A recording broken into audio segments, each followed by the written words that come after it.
ali, claro que nenhuma delas no mesmo nível do Pedro, mas o que ele fala?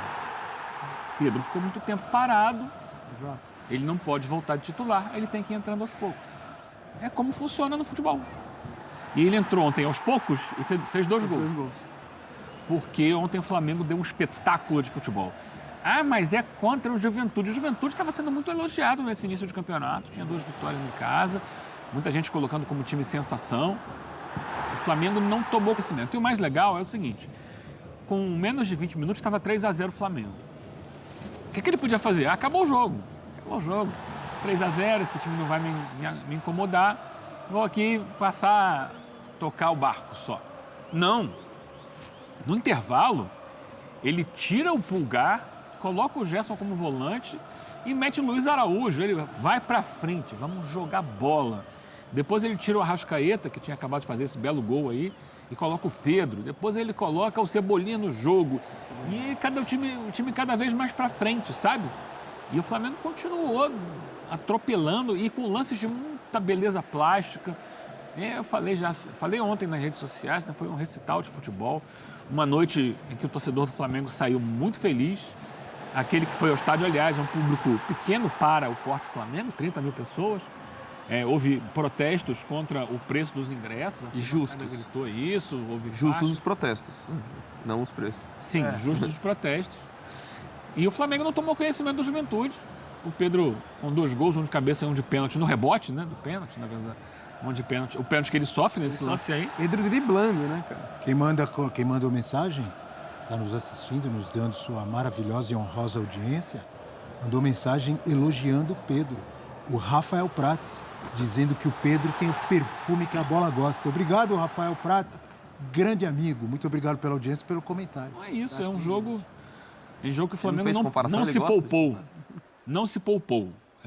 Jogou muita bola, deu espetáculo, goleou e a torcida foi dormir feliz. Sim. Eu acho que isso é o grande barato do futebol, né? Amanhã a gente não sabe. Muitos torcedores na rede social lembrando uma goleada sobre o Goiás, que teve em 2019. Que seguiu atacando, né? Mesmo com acho que placar. aquela goleada foi a grande virada, assim, no momento JJ. do Jorge Jesus, que dali o time engrenou e saiu para ganhar tudo.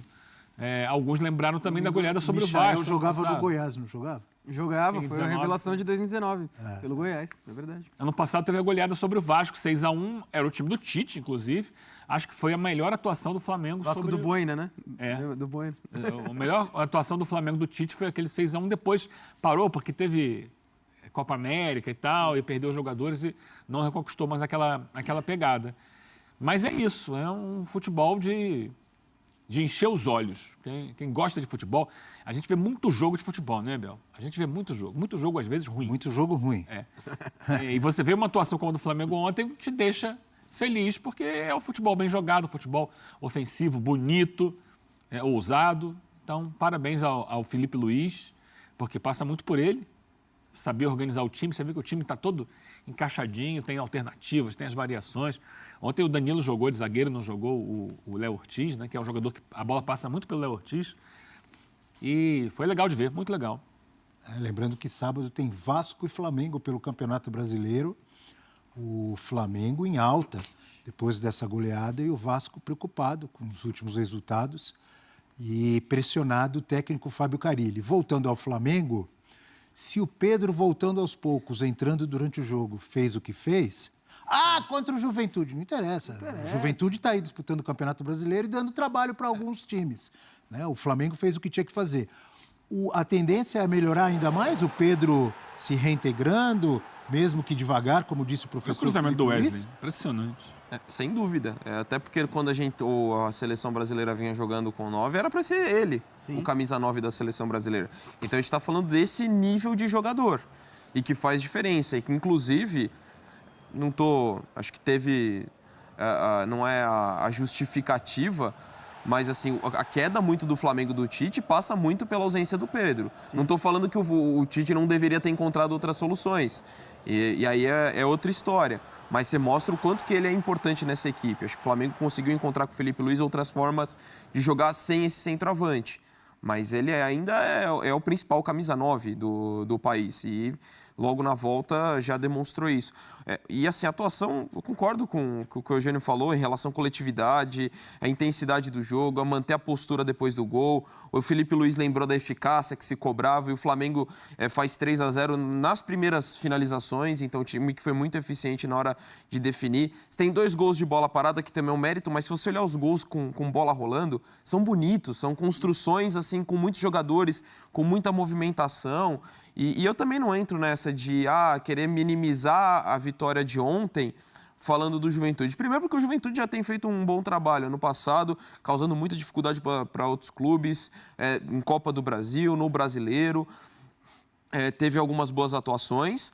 E outra, ainda que não fosse um time que não se destacasse, fosse um time para ser lanterna, por exemplo, do Campeonato Brasileiro, e eu acho que não é o caso, mas mesmo que fosse, ele joga com todo mundo. E a gente não vê um 6-0 desse acontecer com a frequência que possa imaginar quando você fala de um time mais inferior. E não acho que é o caso do Juventude, só para repetir. O Central Córdoba, por exemplo, Exato. Não, que é um time muito pior que o do Juventude. Muito pior. Aí o Flamengo vai lá O Flamengo não conseguiu render.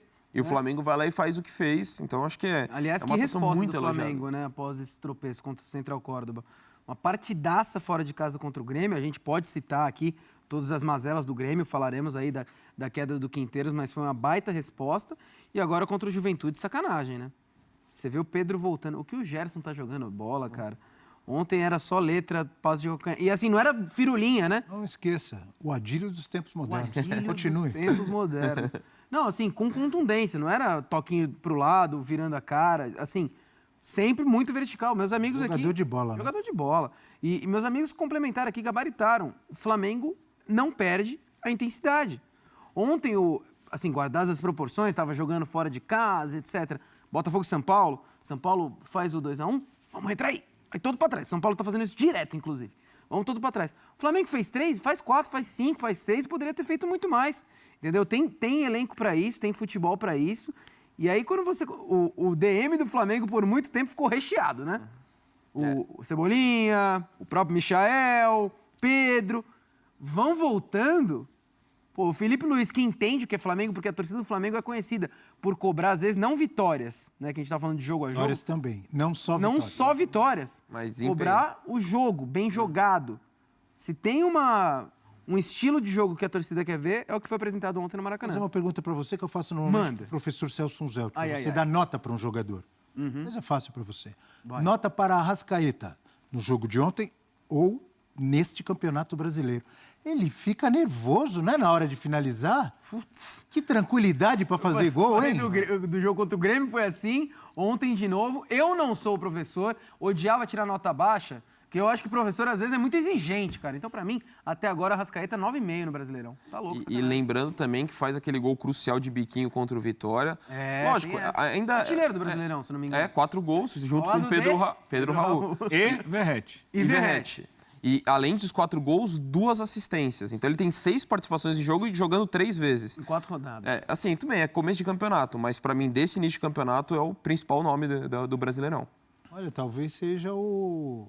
São só 4 rodadas, talvez seja o bola de ouro do momento. Não duvido. Alô, Ricardinho, Ele ajuda tava nós. ali, né? Ele tava na disputa ali, né? Por ele, deve ser ele, né? Porque Ou ele, 4 Pedro gols Raul. e 2 assistências no Brasileirão. Pedro Raul acho que Muita tem coisa. 4 4 gols. rodadas. Pedro Raul também tem 4 gols e 1 assistência. Então deve estar nessa briga aí. Mas você falou tudo, Abel. Desfilando a Arrascaeta. Gelado na hora de gelado pra finalizar, hein? Não tá nem aí, ele sabe onde colocar ali. No gol dele, num tempo que mata o goleiro, né? Porque você espera que ele vá dominar, Na pensar, bola, não, ele já mata com a muito- perna esquerda, gira e bate. Olha que facilidade, velho. É inteligência, raciocínio rápido e qualidade técnica, tudo no mesmo lance. E também, a gente não citou aqui, mas também parabéns pro Plata. Mais um gol bonito do Plata pelo Flamengo de cavadinha, né? Plata que se encontrou aí no Mengão e tá rendendo bem. O Flamengo tem muita peça positiva, né, cara? É sacanagem. E o Plata que jogou como centroavante, né? Sim, exato. Depois entra Entrada o do Pedro. Ele e o Arrascaeta por dentro, com o Gerson aberto de um lado, Michael do outro. Esse foi o ataque do Flamengo no início do jogo. Sim. Depois ele vai trocando. Inclusive que o Plata fica no jogo, depois ele sai já no finalzinho para a entrada do Bruno Henrique, que inclusive teve seu nome gritado em coro pela torcida. Mas o Pedro entra no lugar do Arrascaeta. Sim. que já estava jogando ali por dentro, não como um homem mais avançado, mas por dentro. Depois entra o Luiz Araújo, o Gerson vai para volante e o Flamengo vai, pressiona. Cebolinha entra no lugar do Michael e vai para cima. É um elenco espetacular, nenhuma dúvida. Falamos muito, exaltamos, porque tem que ser exaltada essa goleada, essa grande atuação rubro-negra contra o Juventude. Agora é a hora, o Eugênio já deu uma palhinha ali, de falar de um assunto desagradável, mas é a realidade. Bruno Henrique, investigado, Bruno Henrique, nessa manipulação de apostas no cartão amarelo sofrido contra o Santos, com muitos indícios, com gravações, tudo que a gente acompanha nos últimos dias. Ontem entrou, foi aplaudido pelo torcedor e o Felipe Luiz também falou sobre ele, Johnny. A gente já mostrou, né, o Felipe Luiz? Se tiver... então vamos lá. O Felipe Luiz, depois a gente comenta. Vamos nessa. Vamos com o Felipe Luiz. Claro, eu conversei com ele. Ele está normal, absolutamente normal, se apresentou com todos os companheiros. E, como eu falei na outra entrevista, ano passado, a mesma coisa. A única coisa que pedimos, que ele deve pedir, mas eu peço por ele, é a presunção de inocência. Né? Uma pessoa que tem o direito de se defender das acusações e ele tem a presunção de inocência. Então, como eu falei, uma postura de uma pessoa que está totalmente tranquila, hoje entrou em campo, foi companheiro dos companheiros, foi amigo dos amigos e absolutamente normal. Enquanto, claro, ele tiver disponível, um jogador muito, muito, muito importante. Johnny. Abel, é um abacaxi esse assunto, mas assim, o Felipe Luiz, na mesma coletiva, ele fala sobre o mal que as bets podem trazer ao futebol brasileiro. Ele fala, já recebi inúmeros convites para ser patrocinado pelas bets e tal, e eu sempre recuso, porque eu sei o mal que isso pode trazer, né? Como fica dúbio um jogador de futebol ter essas questões por trás. Eu entendo a fala dele sobre a presunção da inocência. Eu não sou o juiz do caso, mas as provas são muito contundentes contra o Bruno Henrique, infelizmente, né? Quando você tem uma conversa de WhatsApp, né, de uma troca ali de um parente pedindo para você tomar um cartão e você toma o cartão de uma forma besta, como foi o Bruno Henrique contra o Santos, cria-se, todo mundo pode pensar o que quiser em cima do assunto. É óbvio, Abel, que a torcida do Flamengo vai tentar acolher o Bruno, porque é um ídolo da torcida. É um ídolo geracional, ele é um dos maiores ídolos desse Flamengo. Para mim é Gabigol, Bruno Henrique e Arrasca.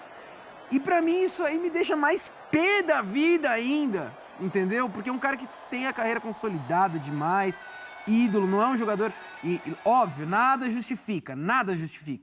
Mas tem jogador de Série D que não recebe por meses, salário atrasado, etc. Precisa botar o leite das crianças em casa, etc. Mas um jogador que está num dos maiores clubes do Brasil, etc., passar por isso é realmente algo muito desagradável. Acho que a gente tem que aguardar para ver como isso judicialmente vai andar, mas, assim, o Bruno Henrique, né, precisa... Eu acho muito correto também a opção do Felipe de colocá-lo no banco. Achei até que ele poderia ter sido afastado, não foi o que o Mas Flamengo ele fica fez, no banco poupado né? para o jogo com o Vasco. Exato, talvez, pode ser. É uma programação da comissão técnica. Em nenhum momento foi citado a questão de afastamento, etc, né? Mas é algo que vai ter não que ser acontecendo pensado qualquer futuramente. suspensão até sábado, ele deve ser titular contra o Vasco. Exato. E daí ele vai ter essa sombra, enquanto estiver atuando, não for afastado e não for julgado, essa sombra vai estar com ele, né? E até aproveitando esse assunto, elogiar muito o Felipe Luiz, cara. Que além de brilhante técnico, quando fala de futebol na coletiva, e ontem teve assuntos em relação aí ao Bruno Henrique, em relação à questão dos preços dos ingressos, e até logo depois alguém do Flamengo falou, vamos falar do ser questionado pro jogo, e as perguntas eram muito pertinentes, porque o assunto do Bruno Henrique foi assunto do dia ontem. Você tem a questão dos ingressos, que de fato foi um protesto da torcida, e o Felipe Luiz não se escondeu de nenhuma pergunta, então além de falar de futebol, é muito autêntico nas suas opiniões, até quando a questão vai extracampo. E assim, eu acho que ele, no cargo dele como técnico, eu acho que ele agiu como de forma sensata. Sim. Você tem a presunção de inocência, de fato, acho que aí é uma questão de utilizar o jogador ou não, é algo conversado, porque alguém É isso aí, nação. Vitória muito importante do Flamengo, que segue na liderança do campeonato. É uma vitória que, assim, eu já tô meio que vacinado com o Flamengo, né? Eu não vou me iludir. Eu vou falar aqui que eu vou me iludir com esse time do Flamengo. Vacinadíssimo. Vamos torcer até o final pro Flamengo ser campeão, ganhar títulos, é óbvio, né? Mas eu não tenho ainda aquela ilusão, cara, de não, tudo nosso, nada deles. Vamos deixar o tempo passar. A gente tem o Palmeiras aí bem consistente também. Palmeiras vem de 5 vitórias consecutivas, né? A última derrota foi pro Corinthians na final do Paulistão. E o Palmeiras perdeu duas vezes só no ano, né? O Flamengo perdeu uma, o Palmeiras perdeu 2 vezes na temporada. Vai ser um time difícil de ser batido também nessa temporada. Lembrando que o elenco do Palmeiras esse ano está um pouco mais robusto, né? Ano passado, quando precisava do elenco, não dava certo. Esse ano os caras estão com o elenco mais massa. Infelizmente, o Flamengo foi achar um bom treinador quando o Palmeiras também já se reforçou. Vai ser os dois times aí que vão brigar por títulos. Não vejo mais o Inter como um dos postulantes ao títulos, porque na hora que começou a valer mesmo, o Inter não conseguiu, né? O bicho começou a pegar mesmo, que saiu dos estadualzinhos lá, aí o Inter perdeu a força. O Flamengo poderia ter vencido o Inter, teve uma bola na trave do Juninho, né? Poderia ter saído com os 3 pontos ali, o Flamengo poderia estar bem melhor nesse campeonato brasileiro. Se o Juninho, se fosse o Pedro ali no lugar do Juninho, o Flamengo hoje estaria com 13 pontos, né? 13 pontos em 4 jogos, 13, não, 12 pontos, já vai estar viajando, não tem como ser 13. O Flamengo poderia estar com 12 pontos em 4 jogos, poderia ter 4 vitórias consecutivas no Campeonato Brasileiro. Uma bobeirinha ali, né? Um contra-ataque bobo do gol do Inter. E perdeu umas oportunidades que não poderia ter perdido. Mas isso aí é coisa que acontece no futebol, né, galera? O Inter não é um postulante ao título. O título vai ficar aí entre Palmeiras e Flamengo. Isso aí já está bem visível, né? O Atlético Mineiro também, que era um time que não perdia, está brigando na zona de rebaixamento. Em 4 partidas tem apenas 2 pontos. O Inter tem 5 pontos, um time que briga pelo título. Não é nem que ele não pode perder em casa, né? O Inter pode perder em casa, o Flamengo pode perder em casa. Mas do jeito que o Inter perdeu ontem pro Palmeiras, não pode acontecer. O Palmeiras amassou o Inter como se o Palmeiras estivesse jogando em casa. Então, por esse motivo, eu não vejo o Inter como um dos favoritos ao título. Porque o Inter inexistiu nesse jogo contra o Palmeiras. O Palmeiras dominou todas as ações, acabou aí dando até um medo, né? É um medo do que o Palmeiras vai fazer nessa temporada, quando tiver todo mundo bem engajado nesse time.